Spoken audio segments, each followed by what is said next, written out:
नमस्कार। स्वागत है एक बार फिर से आप सभी का बायोसेल कोचिंग के इस YouTube प्लेटफॉर्म पे। मैं सौरभ पांडे। आपने पिछले 4 लेक्चर्स में male reproductive system in plants की बात की थी एंजियोस्पर्म में, और आज से हम स्टार्ट करने जा रहे हैं female reproductive structure in angiosperm.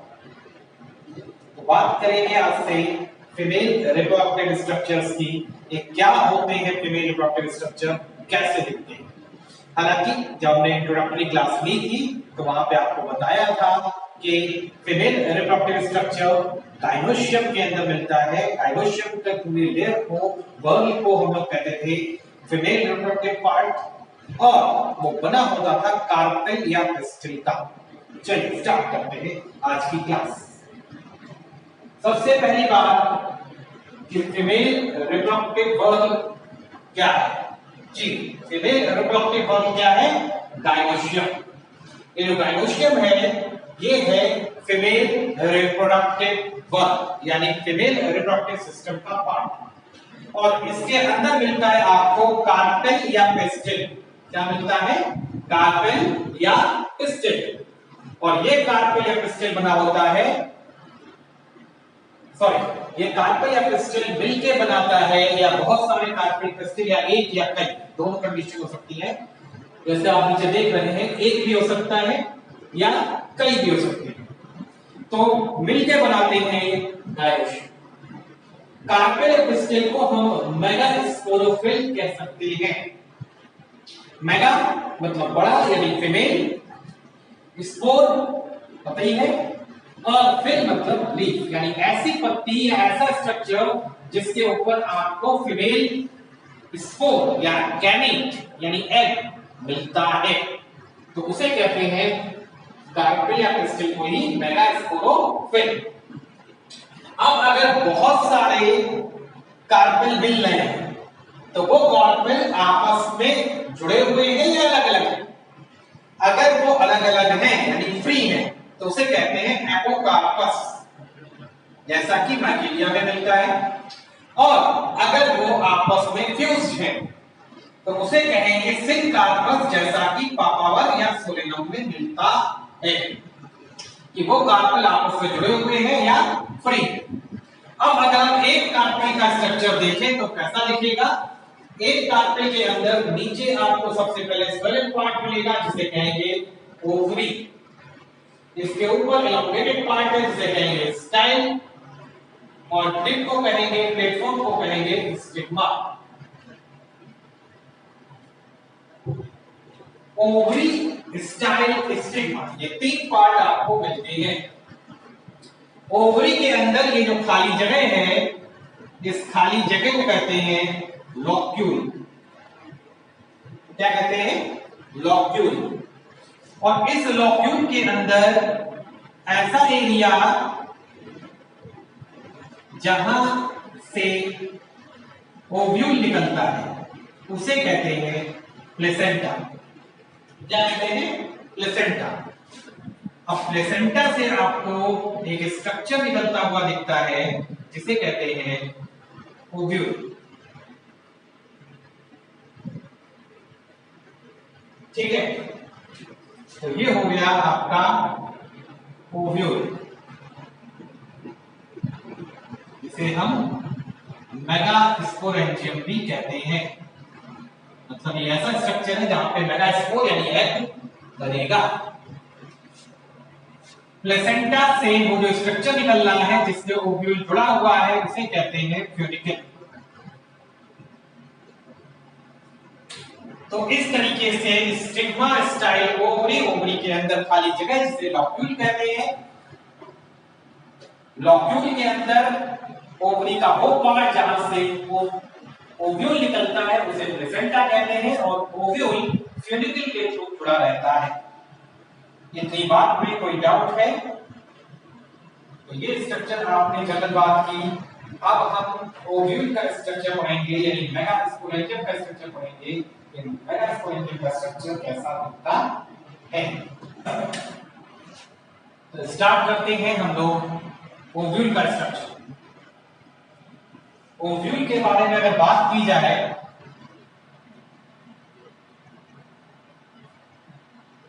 तो सबसे पहली बात ओव्यूल का बेस क्या कहलाएगा?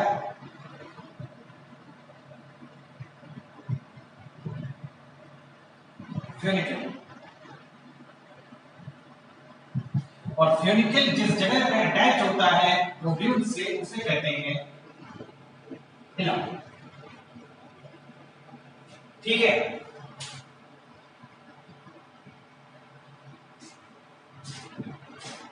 टिप,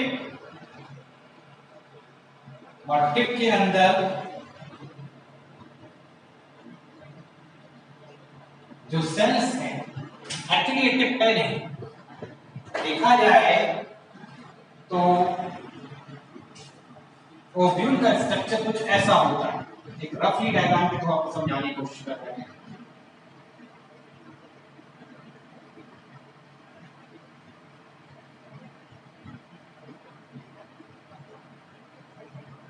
ठीक है, फ्यूनिकल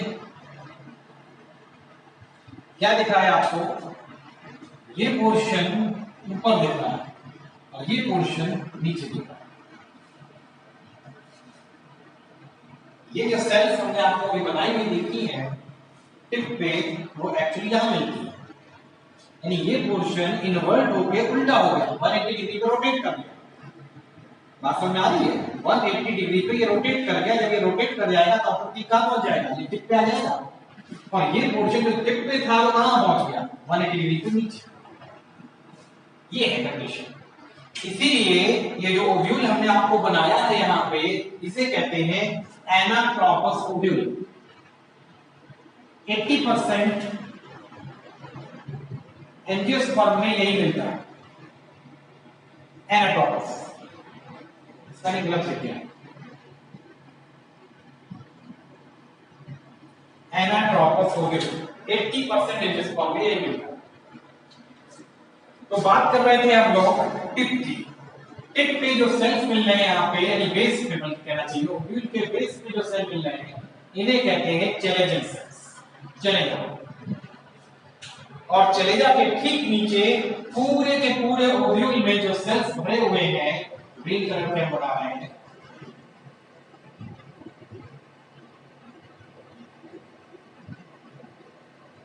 वो है न्यूसेल्स।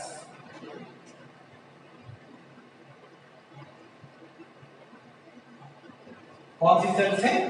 न्यूसेलस। अच्छा, न्यूसेलस को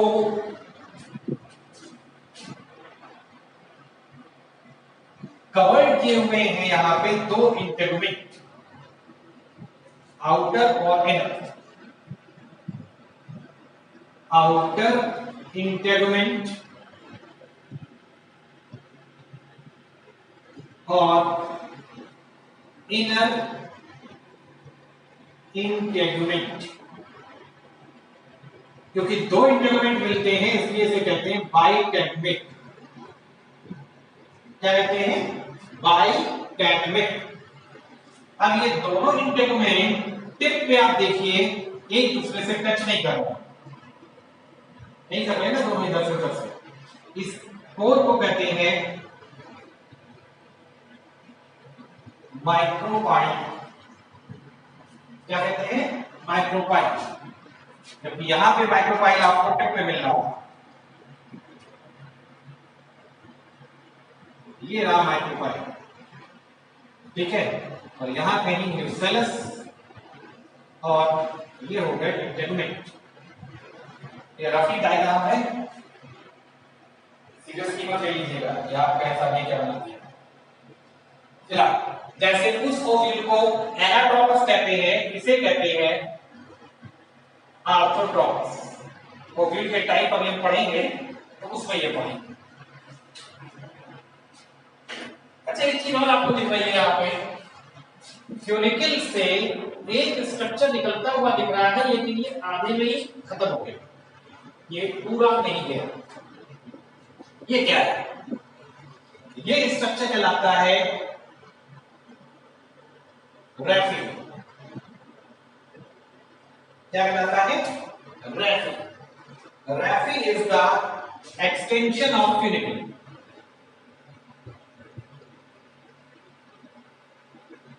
फ्यूनिकल के ही एक्सटेंशन को कहते हैं रैफी। ठीक है साहब, कोई डाउट इतनी बात में?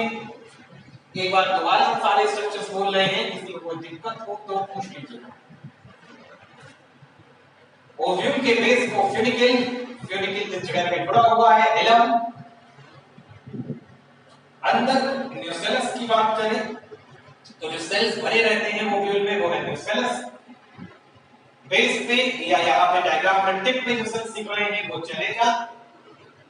न्यूसेलस को कवर किए हुए दो कवरिंग जिन्हें कह रहे हैं इंटेगुमेंट्स, आउटर और inner integuments bye tapping condition. और ये दोनों इंटेगुमेंट जहां पे एक दूसरे को टच नहीं कर रहे हैं उसे कह रहे हैं माइक्रोपाइल। पूरा का पूरा ओव्यूल 180 डिग्री पर रोटेट है, इसके इसे एनाक्रोपस कह रहे हैं। 80% एंजियोस्पर्म में यही मिलता है। लेकिन अगर इसकी नॉर्मल कंडीशन देखी जाए उसे कहते हैं आर्थ्रोट्रॉपस। कोई डाउट इतनी बात में किसी को भी तो कमेंट्स में लिखिएगा, किसी को भी कोई डाउट है? अच्छा,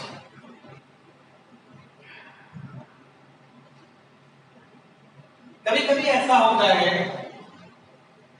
कि ये जो हमने आपको नाम बताया है न्यूसेलस,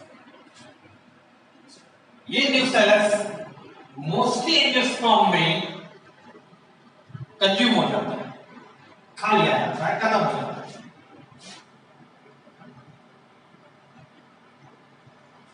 लेकिन कभी कभी कुछ एंजियोस्पर्म में इसका कुछ पार्ट रह जाता है,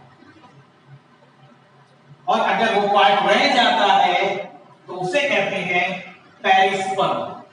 क्या कहते हैं? पेरिस्पर्म। तो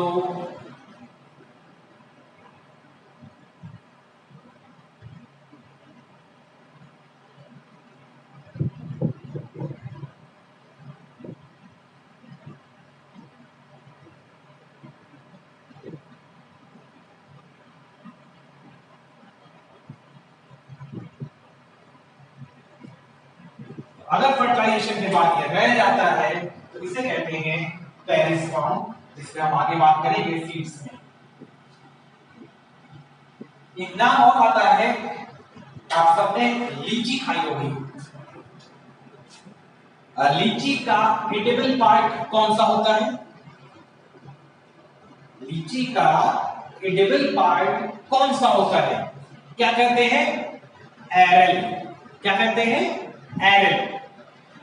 और इस एरल को कहते हैं थर्ड इंटेगुमेंट, कह सकते हैं, कह देते हैं। एक्चुअली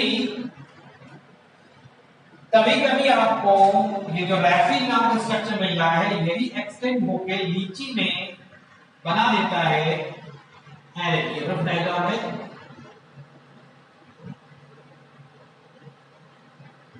एरल लिख देते हैं बैक से। तो लीची में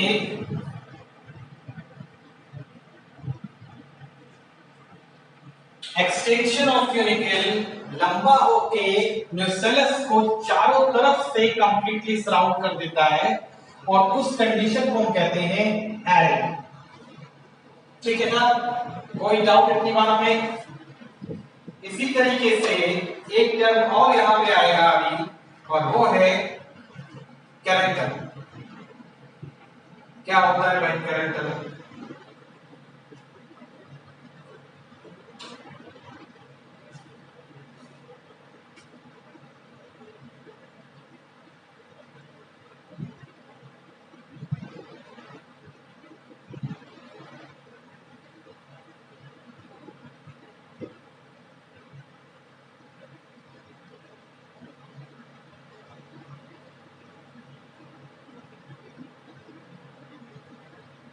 रेसिनस, जिसे अरंडी कहते हैं, रेसिनस फंगस कैस्टर भी कह सकते हैं। तो रेसिनस में क्या होता है कि आउटर इंटेगुमेंट माइक्रोपाइल के ऊपर ग्रो कर जाता है, और ये बना होता है, जो एक्सटेंशन इसका होता है यहाँ पे, जैसे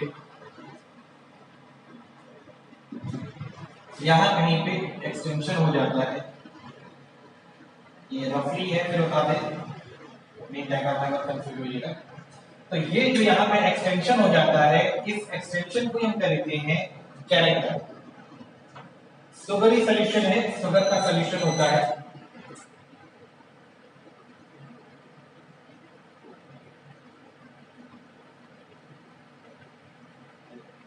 और ये हेल्प करता है पॉलिनेशन में।